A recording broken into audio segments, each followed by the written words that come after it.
Bienvenue à la Holiday Inn After Show. Si je vous dis ya, ya, ya, ya, ma fille, bon, je ne le fais pas aussi bien, donc on va laisser Monsieur Drexy le faire. Ya, ya, ya, ya, ma fille, ya. Bon, je n'étais pas trop loin, en tout cas, chalet, parce que quand Drexy est arrivé sur scène avec MC Coco, ça a été tout de suite la folie. Oui, c'était bien. C'était bien. Alors, est-ce que c'était ta première scène? Non, c'était pas ma première D'accord. scène. Mais Non. de cette envergure?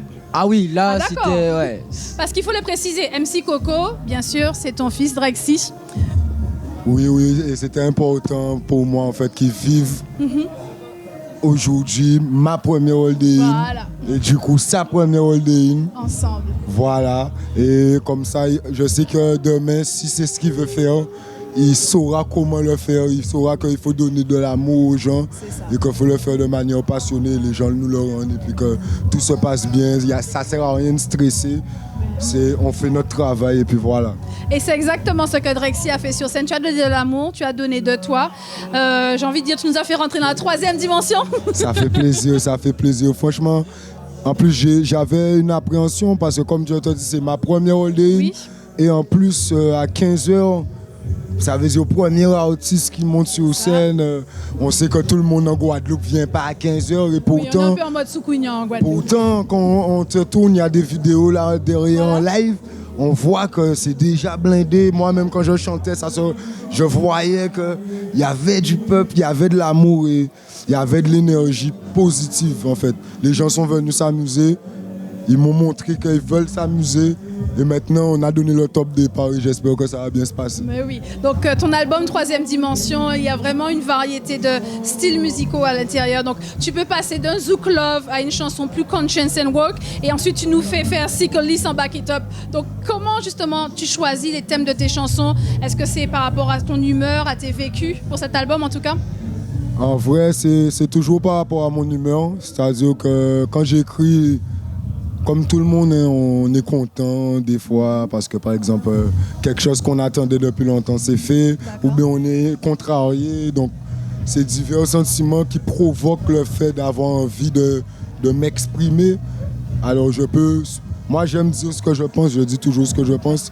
Mais à travers la musique, c'est plus facile pour moi d'aller un peu plus profondément dans les choses avec des gens avec qui j'ai pas l'habitude peut-être forcément de parler. Donc, voilà, c'est vraiment... J'ai pas de restrictions, moi j'aime la musique et j'essaie de faire de la musique. Et tu aimes danser, vous aimez tous les deux danser d'ailleurs. Mais... on voit que l'héritage est passé là dans les gènes, je vois ça MC Coco. C'était battle de danse là, à la Holiday Inn. Alors tu avais un joueur de gros cas avec toi, comment il s'appelle déjà? Mallory. Voilà. Alors donc tu nous as fait des petits pas de gros cas. Est-ce que tu tiens ça de papa? On observe et on fait. Voilà, vous savez, les enfants observent, les adolescents observent, donc il faut montrer le bon exemple. Mais... Ah.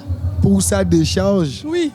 Et aussi pour rendre à César ce qui appartient à César, oui, j'ai toujours dansé, il m'a toujours vu, on a toujours dansé ensemble depuis qu'il est petit, oui. Mais c'est un gars qui a jamais eu peur de...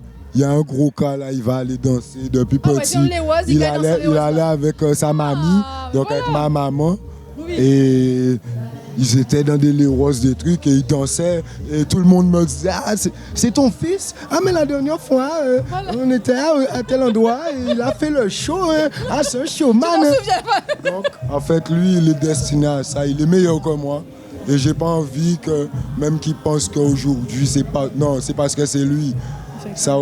Il aurait été nul, les gens, même si c'est moi, ils auraient... Tu comprends ce que je te dis? C'est lui. Et la lumière, c'est la sienne. Je ne vais pas me l'approprier du tout. Eh bien, MC Coco, parlons de ta lumière alors un petit peu. Alors, tu as dit que ce n'est pas ta première scène, mais quand même la Holiday Inn, c'était la première de ton père. La première fois que tu avais déjà une scène comme celle-ci, le monde devant toi. Qu'est-ce que tu as ressenti quand tu es arrivé? Et je crois que sa première scène, c'est la première scène. Ça veut dire c'est le premier concert de papa.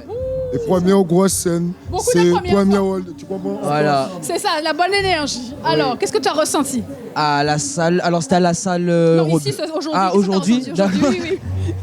Sinon, ça sera 20 minutes d'interview. Prochaine interview. Dans quelques années, je dirais, j'étais là la première fois. Voilà, t'inquiète, la biographie arrive. Alors aujourd'hui, au début, bien sûr, un peu de stress, normal. Oui. Donc j'arrive, un peu stressé.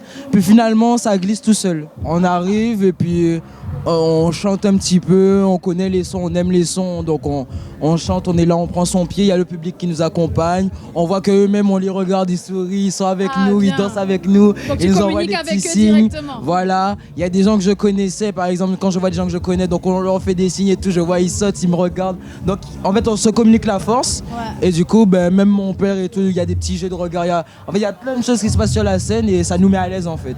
Alors, ton père a dit tout à l'heure qu'il voulait t'emmener aussi ici pour voir si ça te plaît. Est-ce que c'est ce que tu veux faire? Je te dis pas de faire un bilan tout de suite, hein, mais est-ce que la Holiday Inn te donne envie d'être artiste à long terme? Alors, c'est compliqué. Ah, on a le temps. Ok, alors en fait, pour faire de la musique, j'aime chanter, j'aime faire de la musique, écrire des textes, etc. J'aime ça. Après, la Holiday Inn, c'est... Ouais, on prend son pied, donc ouais, ça fait plaisir, mais c'est pas ça qui me donne envie. C'est-à-dire qu'on sait que quand on fait de la musique, on peut arriver à ça. Mais j'aime surtout écrire des textes, chanter, c'est surtout ça que j'aime. Donc ta passion, elle est là, la création et après le show, mais elle est la création. Ah, papa est fier là. Un beau petit moment, effectivement. On va garder ça dans les archives parce que je sens que dans quelques années, on va les ressortir en mode biographie, tu vas voir. Alors Drexy, au niveau caribéen, tu as déjà eu des featuring ici, bien sûr, avec des artistes locaux. Tu te sens caribéen aujourd'hui dans ta musique toujours autant? Oui, moi, je me suis toujours senti caribéen puisque... Aussi, en fait, du fait que je sois mélangé africain, camerounais et guadeloupéen, en fait, et que ma maman aussi, c'était prof d'anglais, donc elle aimait voyager. Et tu as vécu un an aux États-Unis aussi, voilà, il y a de l'américain dedans. Donc, tous les voyages, En fait, j'ai appris très tôt qu'en fait, on est la Caraïbe, que... En fait, quand par exemple, aux États-Unis, je parlais de la Guadeloupe, ils ne visualisaient pas c'était quoi la Guadeloupe. Direct, on me prenait par exemple un Jamaïcain ou bien juste par rapport à mon accent ou bien certaines choses. Donc, en fait, je me suis senti caribéen très tôt. Et c'est pour ça, par exemple, que moi, en tant que rappeur, ça veut dire que mon essence, c'est le rap. Ce que j'aime, c'est le rap. Mais j'étais obligé de m'essayer au bouillon, par exemple, parce que j'aime le bouillon. J'écoute la soca, j'aime. Tu vois, on est dans la Caraïbe quand tu vas à Baobab, quand tu vas à Trinidad, c'est ça que tu entends. Tu entends Machel Montano, tu connais, c'est du reggae, c'est des choses comme ça. Donc forcément, ça m'atteint. Et aujourd'hui, je vois qu'en fait, on arrive à un stade où on réalise tous qu'on est vraiment caribéen. C'est pour ça que le bouillon, je pense, prend autant d'ampleur sur chaque île. Parce qu'en fait, c'est vraiment la musique qui nous ressemble. Alors, oui, il faut travailler, il faut l'amener quelque part. Et je vois que la dernière fois, j'écoutais un mix, il y avait plusieurs bouillons qui passaient. Et je ne vais pas mentir, chaque bouillon était différent. Il y a, oui, les bouillons sales, mais il y a d'autres styles de bouillons. Il y a la Dominique, c'est à eux. Et eux aussi, c'est un tout. Et il y a des Dominicains aussi qui sont en Guadeloupe, qui font du bouillon mais en mode Dominique, mais qui sont guadeloupéens. Donc, tu comprends, ça commence à faire... C'est à nous. Et j'espère qu'à chaque fois, c'est comme le chata en Martinique, c'est à nous. Faut qu'on arrête de... C'est à Martinique, c'est à Guadeloupe, c'est à nous. Et c'est comme ça qu'on va s'accepter en tant qu'entité. On va se réaliser en tant que Caribéen. Ça veut dire, tu comprends, c'est un tout. Tu vois? C'est la parfaite conclusion. En gros, la Caraïbe, c'est en nous. Voilà, c'est à nous. Voilà, exactement. Merci beaucoup à vous. Merci à toi.